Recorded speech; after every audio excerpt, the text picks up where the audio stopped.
everyone, and welcome to a very special episode of Podtacular.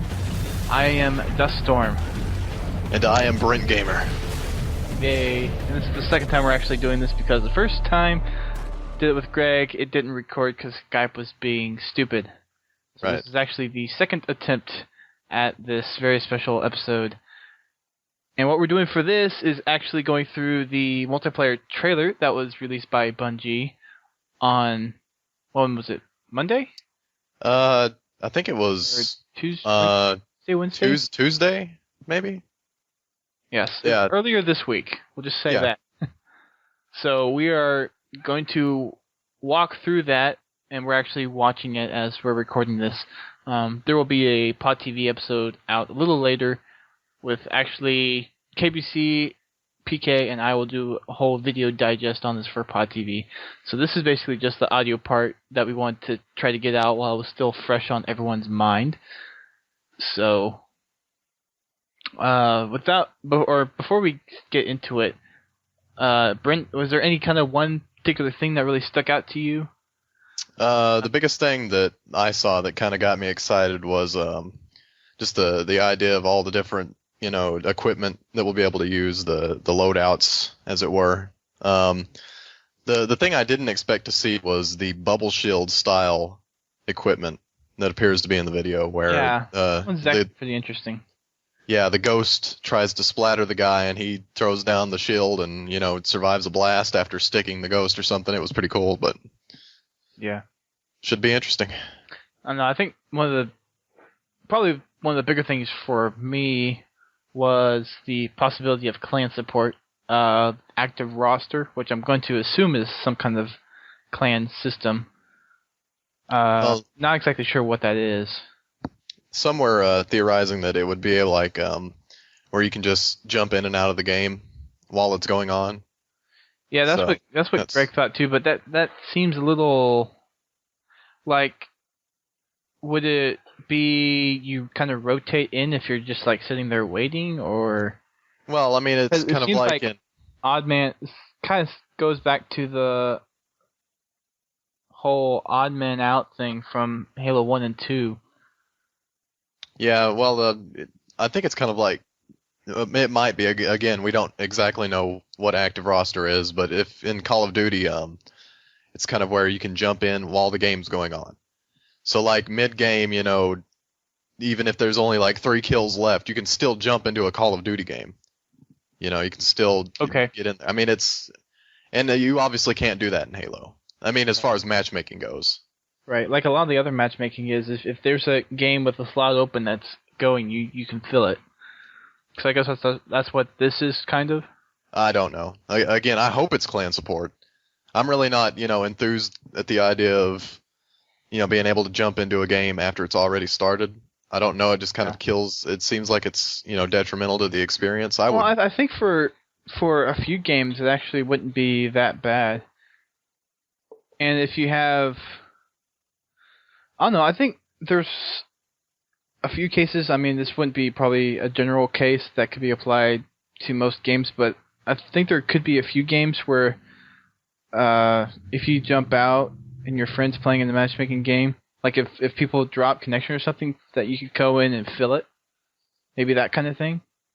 And it'd probably work for tournaments too, I guess. Yeah. Like if you have a fifth man and one of your guys wants to take a break or something, you can swap out.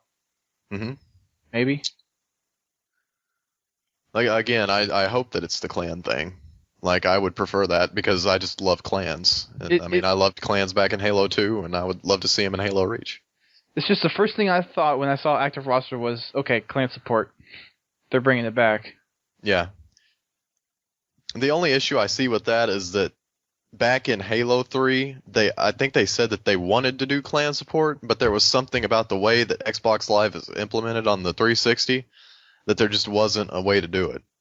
Like, there was some sort of technical inability to do clan support. And I don't know what would have changed between, like, Halo 3 and Halo Reach that would have allowed them to do, clan support. I remember them saying it was against Xbox terms of service to have, like, a secondary friends list kind of thing, or the way they implemented it was Yeah, like you couldn't have a second friends list, like you couldn't have an in-game style friends list or something like that. Like, I It mean, was weird. yeah, it wasn't like a hardware inability. It was just But if they could terms of basically do service. that, as in hosting on their own servers, like clan information. Yeah. I mean, is that what Halo 2 did, or how did Halo 2's clans work? I honestly have no clue how the clan infrastructure worked in Halo 2. Okay. I don't think they. I mean, they obviously had servers back then because they were able to store game information. So I mean, I can assume that there was probably some sort of clan server, but I mean, it just kind of makes me wonder what exactly. Yeah, like you said earlier, what kind of changed in order to make this happen. But we're still unsure, so right. We'll see what goes on from there. So we're gonna step through the video, kind of. Well, we're gonna play it and then stop at points of interest. So, you have the opening scene with the tank and the elite. So They contain content not suitable for children. yeah, this was interesting right here. The second clip that you see is a Spartan meleeing another Spartan from the front.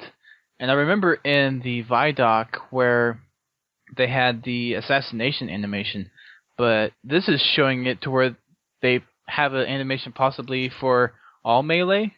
Right. As in, you hold the B button instead, and if you hold it instead of just hit it, you'll go into the animation sequence for any melee. And Greg pointed out earlier is when we did this the first time, or tried to, was when you go into that animation sequence, does the other person getting meleeed have an opportunity to like block? And what were the opportunities for like another person to come snipe the guy who's in the animation sequence? Yeah. That's a good question. I know of a lot of games where when animation sequences start going on, like you can't shoot the other person. Like they're basically invincible while that animation's happening. So I can certainly hope that if this is a situation where it's a, kind of scripted, melee event, that, you can help your teammate out by sniping the guy that's, punching him in the gut, Right. as it were. It's never going to happen, but I think it'd be kind of funny if you like went into a quick time event style thing where you just like tapped on the X and the person that tapped on it faster, kind of won the battle, like Well, you in really can't do Gears that of War. Yeah, you really can't do that with a real-time FPS though. Well, I mean, you can do it. They do it in Gears of War. Whenever you would run up with a chainsaw, if you ran up with a chainsaw in Gears of War 2 at the same time, like you both had the chainsaw out, you would go into an event where I can't remember what button you pressed, but you would like tap on a button quicker, and the person that did it the most times after like 2 seconds would actually win the fight and like saw through the other person. Okay. So I mean, it's happened before. It's like the double melee, except one person comes out in the end after a while. Yeah, so it only feel like a 2-second fist fight. But I mean, I seriously doubt that they're going to do it in Halo Reach, but it'd be kind of funny. Yeah. Again, I mean, it kind of, when we knew about the animation or the assassinations, from behind, but it's kind of unexpected to see this guy get punched in the stomach. Yeah, and just kind of hurtle over. Mm-hmm. It's like, ugh! Oh man! Maybe they're like switching this out so that instead of like betraying your teammate by killing him, you just go punch him in the stomach. Pull it together, man! Oh man, didn't I tell you I have colon polyps? Oh! So much for the kidney stones. I can't fight anymore. But yeah, so that was one of the first things in the video that was actually interesting, is to see the animation not only apply to assassinations, but to possibly all melee attacks. I hope it doesn't slow the game down. I mean, I had this thought when I saw that the assassinations had animations now too, but it just kind of seemed. I mean, if there is indeed like an ability to shoot the person that's going through the animation, That's fine. Like that, I'm fine with that. But then the problem becomes who's ever going to use that animation if you're going to be set up to get killed that way. I mean, Well, if you're in like a hallway and you're the only two people there, then well, I mean, even then, there's no practical reason to do it other than just wanting to look awesome. And if you're playing, a game to win, you're going to do everything.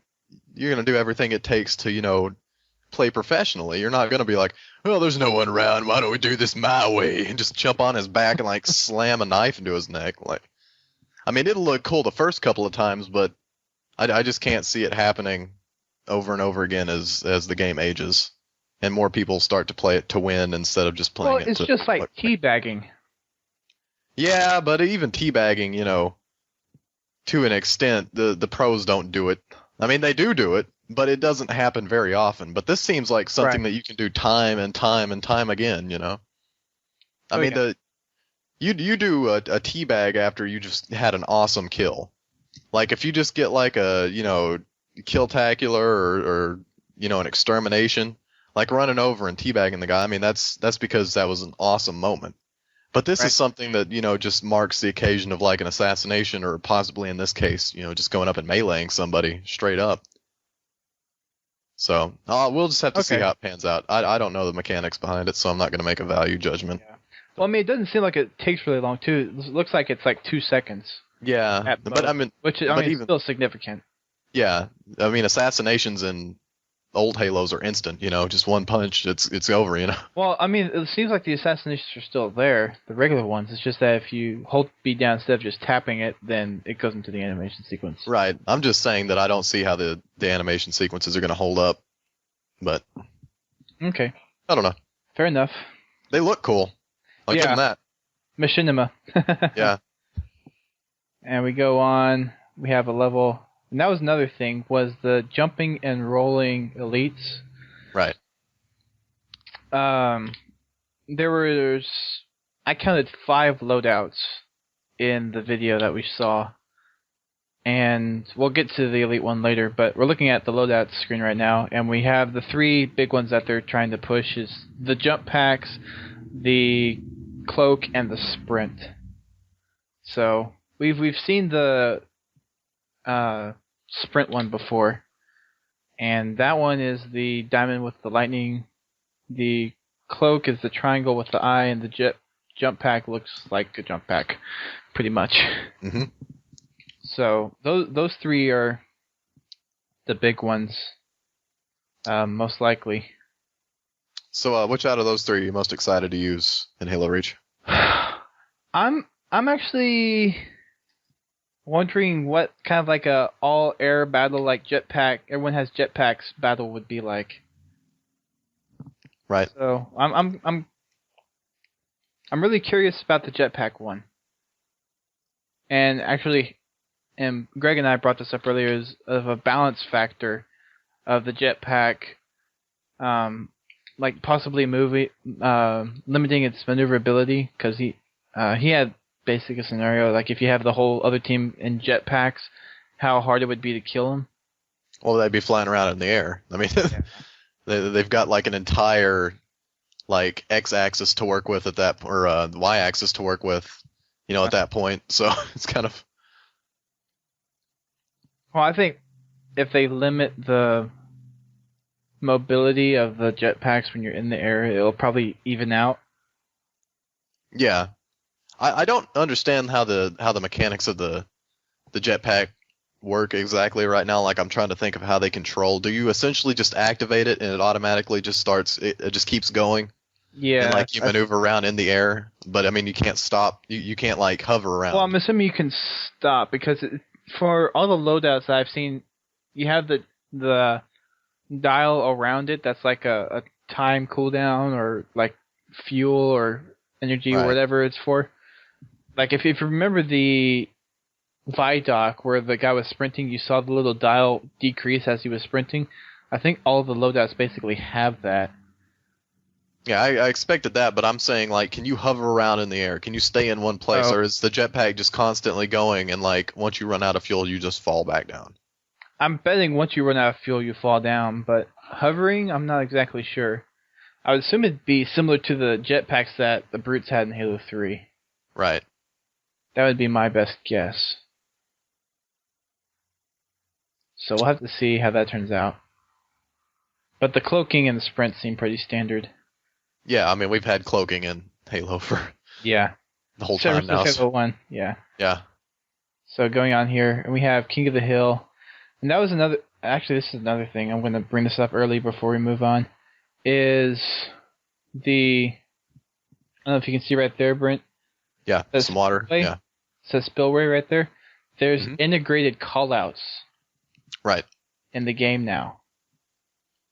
Yeah, I saw that earlier. So now it's basically just standardized sub areas within a level. Whereas, back in the Halo 2 days, you had to come up with your own names for maps. So, I mean, in MLG, like on midship, there was Pink 1 and Pink 2. And yeah, but now these are actually integrated. And there's right, so it's standardized now. So even like a noob will understand, the callouts, possibly. Yeah. And there's actually a clip later where you actually see that change, so you know it's a call out. Mm-hmm. And then we have King of the Hill, game type, all that good stuff. Oh yeah. The hill markers are a little different. And then right here, for everyone who's watched the video at 21 seconds, they have some text blurred out. I haven't been able to figure out what that is. So I'm a little unsure. Brent, I don't know if you have any idea. I think it's a pizza order. I think they're ordering like a meat lover's pizza, and they just didn't want anybody. That's the new feature in Halo Reach. You can order a pizza from the game, and there's precedence for it too. I think in EverQuest 2 for the PlayStation 2, there was a feature where you could basically, you obviously had to have the game online because it was EverQuest, but there was like a deal with Pizza Hut where you could order a pizza from your PS2 while you're playing EverQuest, and they would just bring it right to you. So I mean that's going to happen in Halo Reach. I'm calling it. Okay. I love pizza. You heard it here first, Podtacular. Yep. Okay, so we're moving on. Yeah, and here's a fourth, or I guess now the fifth, loadout where it's kind of, I want to say it's an invincible, small personal bubble shield kind of thing. Mm-hmm. Like it's not like the bubble shield from Halo 3, definitely, but right. The ghost ran into the guy, he activated this thing, and the grenade blew up underneath him too, and he's still alive. Right.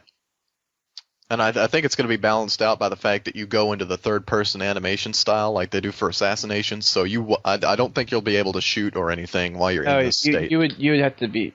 It almost seems like you overload your shields to give you an invincible protective bubble. Right. That's what it seems like. If you remember back to one of the original Halo 3 trailers, there was a trailer where the Master Chief jumps off of a snowy cliff and he jumps down and he sees this Wraith, and the Wraith fires at him, so he throws down his bubble shield and he kneels down inside of the bubble shield. Yeah. Yeah. I think they're using that animation here too, because you can see the Spartan as he throws the shield down. He kind of kneels down like the Master Chief did in that trailer, so kind of a cool animation. Yeah. Yeah. Yeah, right there. Yep. You see him crouching. Yep. He's kneeling down, being awesome. Back in my day, when you wanted to pull that off, you actually just had to stick the ghost and hope that it went past you. You would like have to stick it and then jump over it. Uh-huh. And it would go past you far enough that the explosion wouldn't hurt you or anything. But now it'll be easy to just slow that chill down and watch it. Well, I'm wondering if after you use that, if you don't have shields left, what kind of purpose will that serve? Well, obviously, throwing that shield down, as a rocket's coming at you, if you're fast enough, that would save you, probably. Well, yeah. Yeah. And then I don't know what that is right there. I think that's a piece of the ghost, maybe. No. It looks like a piece of something that fell off, like a maybe off of a vehicle, like a bumper. Possibly. Like the back of someone's Prius or something like. Yeah. Okay, this is the clip I was talking about where you can see the call out change. I'm gonna see if I can. There's like a couple frames. Yeah, okay. Stop it. Okay, right. Come on, VLC, work with me. Okay, right there. You have CIC Hall, and then it changes to CIC. And you can actually see the camo time expire.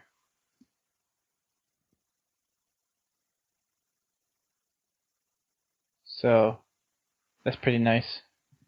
Yeah. Oh, that's new. I didn't see that the first time around. What? Look in the sniper rifle. The sniper scope? ID Noble 6.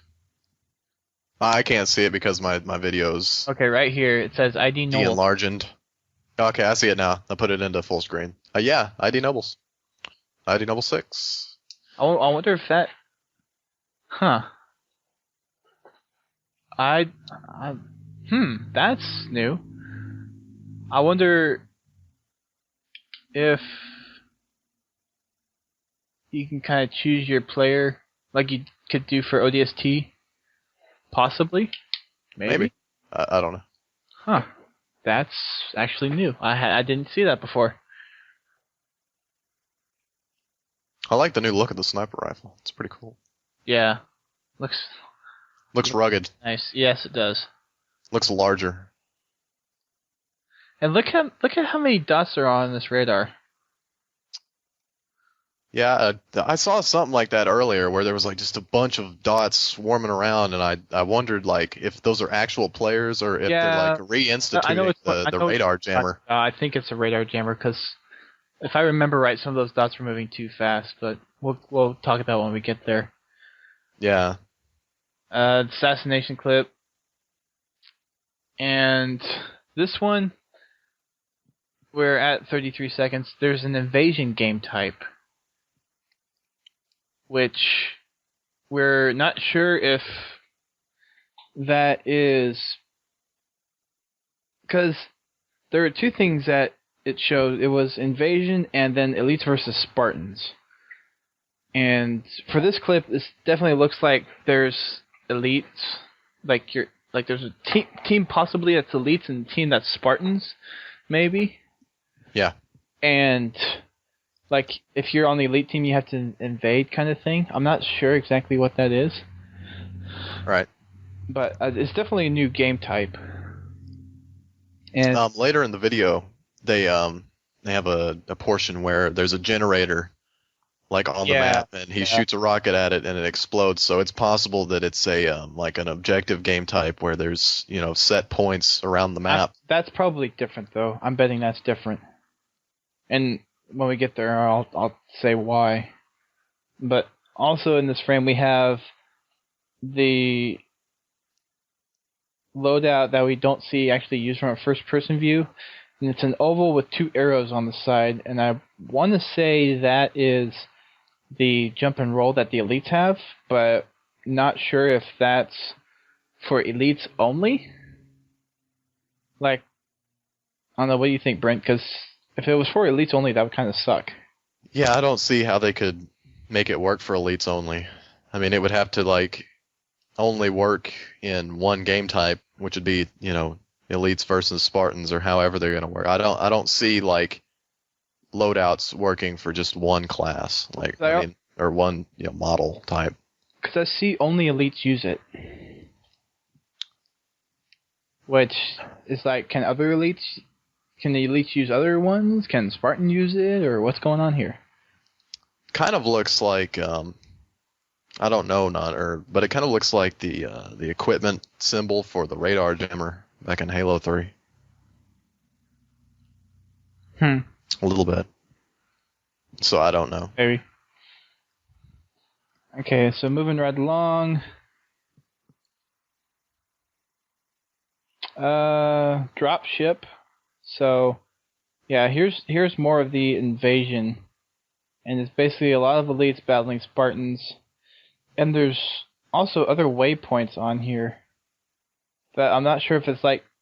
It almost sounds like it's territories. Well, I mean, you could harken back to the generator thing, even as I was saying. I mean, they would obviously be marked on the map. If you're going to have waypoints, but that didn't have a game type associated with it. The generator. The generators.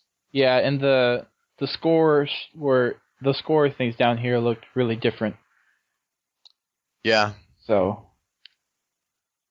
But yeah, there's drop ships, which is interesting. Thinking the elites versus Spartans, maybe like a firefight type, where you play as Spartans and you have elites, just wave after wave of elites coming in? Possibly? Possibly. So, I'm not exactly sure what to think of that yet. And then we have a new weapon. It seems like kind of a tracking fuel rod. Like a plasma grenades almost, because they stick to the vehicle and then blow up. Yeah. So it seems like it shoots the charge. It shoots 3 charges? Mm-hmm. And then the charges stick. Two of them stuck. One of them. Yeah, one of them missed. Yeah. If you go back. And then they blow up. Yeah. Kind of like a. There's that one right there that missed.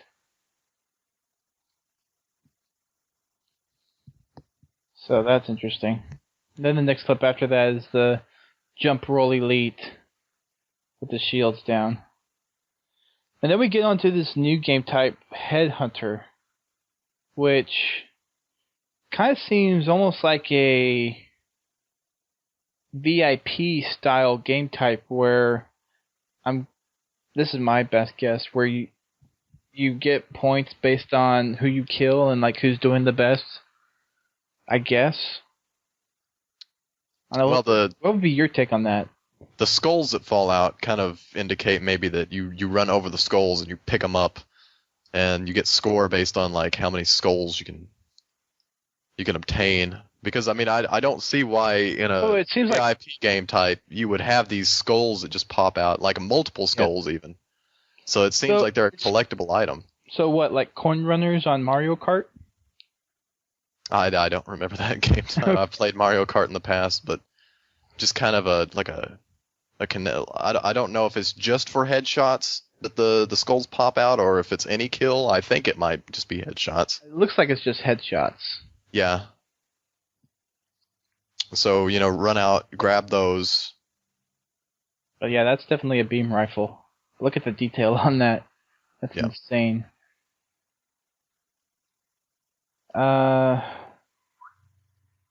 Then here's the active roster thing, which we think is possibly clan support. Okay, this is the clip you were talking about earlier, I bet. Yeah. With all the enemy dots. I want to say that's a radar jammer, because look at some of the dots as they go by. They kind of swarm around like the radar jammer. Yeah. Yeah. So for everyone who didn't want the radar jammer back in, I think you're going to be disappointed. It definitely looks like they're in there. They'll probably take it out again. Well, I mean, with loadouts, it'd be kind of hard to do, but maybe. Because with equipment, you just take it out of the map. Because I thought loadouts was basically going to replace equipments. So. Well, I mean, the way I understood it was that loadout meant that you would choose it beforehand, before you went into the match. Equipment's different. Equipment's already on the map. Equipment's on the map, and then you have to go actively search. So how would you activate equipment separate from your... Well, I'm not saying there's going to be equipment on the map. I'm saying that equipment has been replaced with loadouts. There's no longer equipment on the map. So would a radar jammer be a loadout? Is that what you're saying? Yeah, that's what I'm saying. Huh. See, I don't think that would be very useful. I mean, I guess it could be like an alternative to the cloaking where you confuse them on your radar, but still. Yeah. From Halo 3, you can easily distinguish which ones are real and which ones aren't. Unless they really improve the radar jammer. Which they may have. Well, I mean, if that one portion of the video is any indication, it doesn't look to be very good. It looks the same. Yeah. The only way I could see a radar jammer work is if it literally just jammed the radar. Like if your radar just went to static. Yeah. Like you couldn't see anything.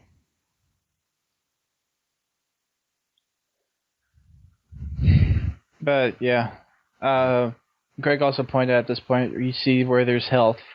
Right. The health bar is red, so that's interesting.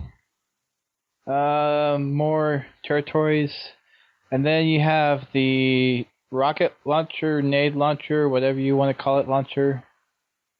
Not exactly sure what this is yet. It looks like a grenade launcher with how the reticle looks. What do you think, Brent? Yeah, it looks kind of like a one-shot grenade launcher. It seems to have a lot more ammo than a rocket launcher. The gun has a form of a shotgun, but it shoots. I'm still kind of unsure how to do this because it looks like it holds 3 shots. So basically, the way I would see it is like a more tactile brute shot that only has 1 shot on it, and the shot does like a massive amount of splash, damage and stuff. Oh, wait a second. Right here. No, that's 1 shot. Never mind. No, that's that's 1 shot. Actually. And then there's a little metal that comes out. Let's see if I can get the metal on here. That's another thing with the HUD is you have the blast effect.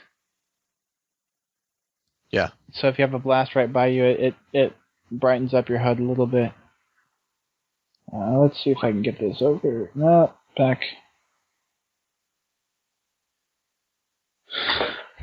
I really can't distinguish that metal too much. And looking at the shape of that, it almost looks like a combination of a rocket or a missile and a grenade. It's almost like a rocket, but it doesn't have the booster on the end. Yeah. So it's basically just a rocket launcher with range, except it has it's like a mortar. Well, yeah, it's like a traditional grenade launcher. It has a firepower trajectory. So it's basically a missile pod. If the missile pod was in a brute shot, and then the brute shot was stripped down to look like a rocket launcher, kind of. Yeah. Yeah. And then the medal's probably just, obviously the reward for getting a kill with it. Let's see what else there is. That's more jetpacks. Then we have the Spartans versus Elites, which we don't know if it's firefight or not. And then here's the generator one. Here's the generator clip.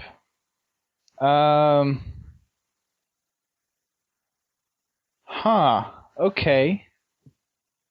Yeah, that's another Elite with the jump roll loadout that we think it is. But I don't know if you can see or how well you can see this, Brent, but there's a Spartan right here. And there's one over here. Mm-hmm. Now we have the generator. This is for anyone who else is watching along with another video. 109. And if you see down here where there's the C and the A generator. Yeah. So it looks like there's like 2 or 3. There's 3 generators and there's waypoints on them. And I guess this is where the elites, because this is definitely an elite HUD, have to come in and destroy the generators. And if we go on after the generator gets destroyed, the C1 disappears. Yeah. So, and there's the whole generator destroyed text, and there's a big boom.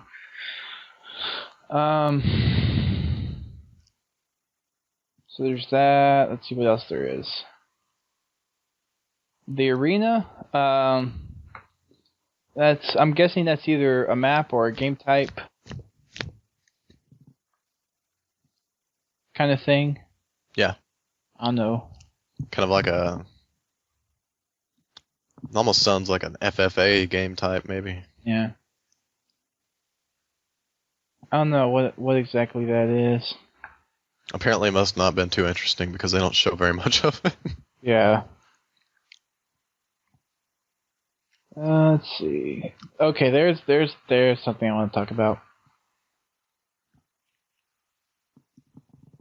This yells out to me Spartan Laser. Yeah, but kind of like looks exactly like the beam rifle. It's a longer beam. It reminds me of the beam that was made in Halo CE when it got announced, and fans just created what they thought the Spartan Laser was going to be like, and it's a longer firing sequence, but it looks. I mean, it's definitely less powerful because it's not all one shot, but it definitely looks like a Spartan Laser type of weapon. Yeah. Or maybe the elite equivalent. Just the duration of the beam. Yeah. Just how long it lasts. Yeah. Scoped pistol. Yep. Scope pistol's back. DMR, gravity hammer, sword. Then we have the big final battle on May 3rd.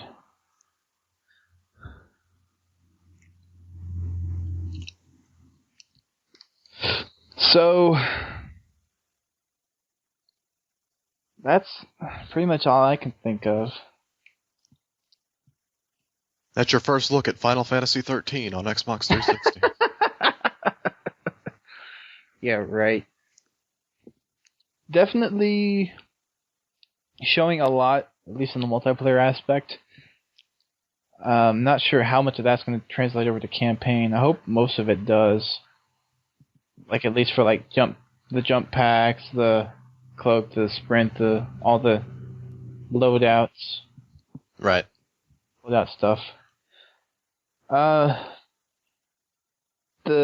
Looks like there were 3 new game types. The Headhunter Invasion, and then the Elites versus Spartans, which I don't know. I have a feeling it's going to be a firefight type of deal, but I'm not exactly sure. Right. And then we're still kind of questioning what active roster means. I'm betting it's clan support. Well, I hope it's clan support, but I don't know. Like, I don't want to get my hopes up. Yeah. So that's all I have to say on it. Yep. They just announced a new way to get into the Reach beta. Yeah. For everyone who's played a lot of Halo 2, they are giving you free 3 months and an invitation code for the Halo Reach beta, and you would have gotten an email if you were eligible for it. Yeah. You also get 400 Microsoft points, so. Yes. You go buy a copy of Contra. So they're definitely giving you a nice perk. Yeah. I felt sad because I didn't get one. It's like, I played 5,000 games of Halo 2. I deserve 400 Microsoft points. I have a feeling it's for those who've played it more recently on a constant basis. They played like 5,000 games in the past 6 months. Something like that. Which I'm sure they have ways to do those statistics. So yeah. It surprised me. Do you think they're going to do a friends and family style entrance into the beta like they did for the Halo 3 beta? I doubt it because that's their selling tool for ODST right now. I mean, yeah, obviously right now. But I'm saying as we get closer to the beta, do you think they're going to change? Like, obviously right now, since you're so far away from the beta, you obviously tell people that the only way in is ODST. But the closer you get, it doesn't matter. Like, if they tell people a week away from the beta's release that the only way in is to buy ODST, you know, it's not really going to matter. The thing I don't see happening, and maybe I'm wrong, maybe it is going to happen, but the theory is that they're going to release the beta and everybody's going to run out and go buy a copy of ODST because they're going to see their friends playing the Reach beta and their friends going to be like, yo, we'll play Halo Reach. They're going to be like, I don't have ODST. What do I do? He's like, go buy a copy, dude. Like, I don't see that happening a whole ton. Maybe I'm wrong. Maybe Microsoft is like the smartest company on the face of the earth. We'll see. We'll see how that goes. Financially, I mean, they're smarter than Activision, but that's another story for Yeah, we won't go next there. next week's episode of Podtacular. Yeah. Bobby Kotick and friends. So, I don't think I have anything else to say about it. We'll do the video digest, hopefully recording tomorrow with KVC and PK. Right. So, hopefully we can work that out, get that going. Any last comments? Halo Reach is going to be awesome. I believe it is too. Except it's only going to get like 85 out of 100 on Metacritic. That's my prediction. Yeah. See, I love making these predictions. It's like death polls for celebrities, when people, bet on, which celebrity is going to die next. It's morbid, but it's fun to do, So I'm betting on what score Halo Reach is going to get on Metacritic. I'm saying 85. Okay. So I don't know too much about how Metacritic does their scores, so I'm gonna keep my mouth. They just take their scores from a whole bunch of sites and then average them. Yeah. That's all it is. It's just an average. But are you talking about the score after it comes out, or the score leading up to it? No, like after release. Like Okay. we'll do like a week after release. A week after release, every major site will have had their review up. So that seems fair enough. Yeah.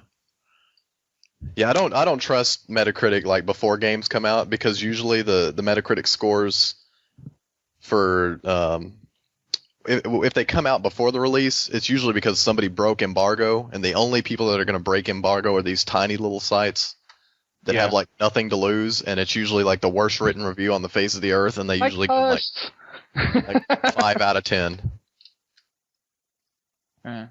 I remember that happened with Halo ODST. Like there was this one little website, and there was this guy that was obviously a Sony shill.